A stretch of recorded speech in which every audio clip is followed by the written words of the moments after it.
पिछले कुछ दिनों से उत्तर प्रदेश की सियासत में सब कुछ कूल नहीं चल रहा है। उत्तर प्रदेश बीजेपी में सब कुछ सही नहीं चल रहा है और सूबे में 10 सीटों पर होने वाले हैं उपचुनाव। हाल के घटनाक्रम को देखते हुए कई सवाल भी उठ रहे हैं कि उत्तर प्रदेश बीजेपी में चल क्या रहा है।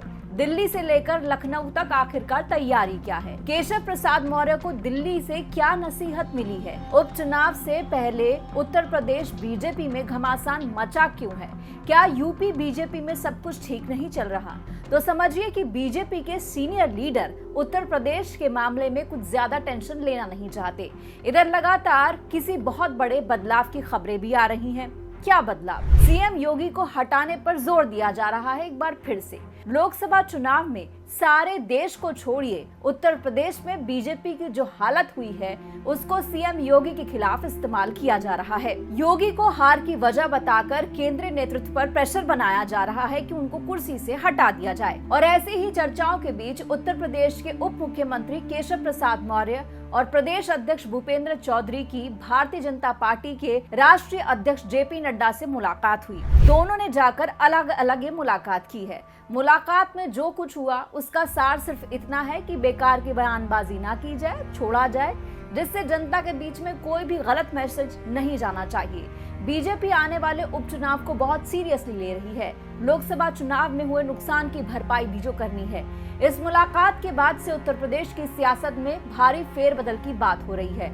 हालांकि बीजेपी के उत्तर प्रदेश के संगठन और सरकार में कुछ बदलाव होने तो तय हैं, लेकिन कोई बड़ा बदलाव, चौंकाने वाला बदलाव फिलहाल नहीं होने जा रहा। यानी मुख्यमंत्री योगी आदित्यनाथ कहीं नहीं जा रहे, उनकी कुर्सी कोई खतरे में नहीं है। वैसे उत्तर प्रदेश में बीजेपी को हुए नुकसान को लेकर पार्टी के आंतरिक मंथन में भीतराघात का दावा किया गया था और ये बात कही थी सीएम योगी आदित्यनाथ ने। सीएम योगी ने काफी नाराजगी भी इस बात को लेकर जताई थी और इन सब के बीच सीएम योगी आदित्यनाथ द्वारा उत्तर प्रदेश के लिए बनाई गई जो टीम है उसमें दोनों डिप्टी सीएम यानी कि केशव प्रसाद मौर्य और ब्रजेश पाठक दोनों को शामिल नहीं किया गया है और इससे ये बात पुख्ता हो गई कि दोनों के बीच में सब कुछ ठीक नहीं चल रहा है। यानी जो सीएम है और डिप्टी सीएम है उनके बीच में सब कुछ ठीक नहीं चल रहा है। सीएम योगी के कैबिनेट को लेकर उत्तर प्रदेश में संगठन स्तर पर कुछ ठीक नहीं चल रहा है, ये बात अब सामने आ चुकी है। लेकिन सब कुछ बैलेंस करने के लिए हाँ ये जरूर कह सकते हैं कि संगठन में कुछ चेहरों को बदला जाएगा, उनकी जगह पर कुछ नए चेहरों को मौका दिया जाएगा और ये काफी पॉसिबल है कि जिन लोगों का परफॉर्मेंस अच्छा नहीं रहा है सबसे पहले उनको ही हटाया जाएगा। कुल मिलाकर उपचुनाव तक कोई बहुत बड़ा बदलाव संगठन में होना मुश्किल है। उत्तर प्रदेश में लोकसभा चुनाव के नतीजों के बाद से हार के कारणों पर लगातार चर्चा हो रही है।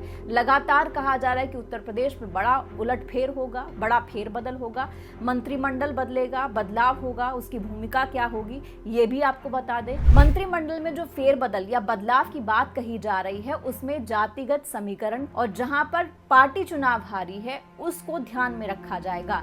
यानी कि जिन इलाकों में लोकसभा सीटों पर बीजेपी की हार हुई है उन इलाकों से अगर राज्य सरकार में किसी तरह का कोई प्रतिनिधित्व नहीं है तो वहां से सियासी समीकरणों को साधने के लिए जिम्मेदारी दी जाएगी जातिगत समीकरणों के आधार पर। यानी अगर जातिगत समीकरणों को दुरुस्त कर लिया जाए तो आने वाले चुनाव के नतीजे काफी बेहतर होंगे। वहीं सीएम योगी आदित्यनाथ ने भी कई बड़े फैसले लिए हैं ताकि डैमेज कंट्रोल किया जा सके, आने वाले चुनाव जीते जा सके।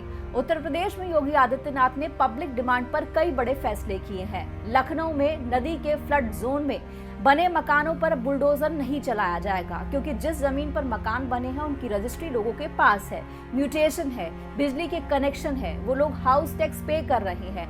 अब सरकार इस बात की जांच कराएगी कि नदी के फ्लड जोन में आखिरकार ये घर कैसे बन गए, परमिशन किसने दे दी, जमीन बिक कैसे गई और इसमें कौन से अधिकारी शामिल थे। वैसे भी नौकरशाही से उत्तर प्रदेश की जनता ही नहीं मंत्री और नेता भी काफी परेशान है। अब भ्रष्टाचार और लापरवाही के खिलाफ मिशन मोड में खुद सीएम योगी भी आ चुकी हैं। इसीलिए एक बड़ा एक्शन लेते हुए मुख्यमंत्री योगी आदित्यनाथ ने उत्तर प्रदेश के आईएएस अफसर देवी शरण उपाध्याय को हाल ही में सस्पेंड कर दिया है। देवी शरण उपाध्याय को अलीगढ़ में पट्टों के आवंटन में अनियमितता सामने आने पर सस्पेंड किया गया है। देवी शरण पर अलीगढ़ में जमीनों के पट्टे के मामले में गलत ढंग से आदेश देने के आरोप लगे हैं और आगे भी अगर ऐसे ही लापरवाही के, भ्रष्टाचार के मामले सामने आते हैं तो उनमें लिप्त अधिकारी भी नपेंगे। योगी आदित्यनाथ प्रदेश की जनता के लिए काम कर रहे हैं और उनके विरोधी उनको कुर्सी से हटाने के काम पर लगे हुए हैं। देखना होगा जीत किसकी होती है, क्योंकि सारा दारोमदार आने वाले 10 सीटों के उपचुनाव पर है। देखना होगा कि योगी की जीत होती है कि उनके विरोधियों की जीत होती है। फिलहाल ये तो साफ हो गया कि आने वाले उपचुनाव तक किसी भी तरीके से योगी नहीं जाने वाले हैं। इस वीडियो में इतना ही। खबर पर जो भी आपकी राय हो कमेंट बॉक्स में जरूर कहिएगा। नमस्कार।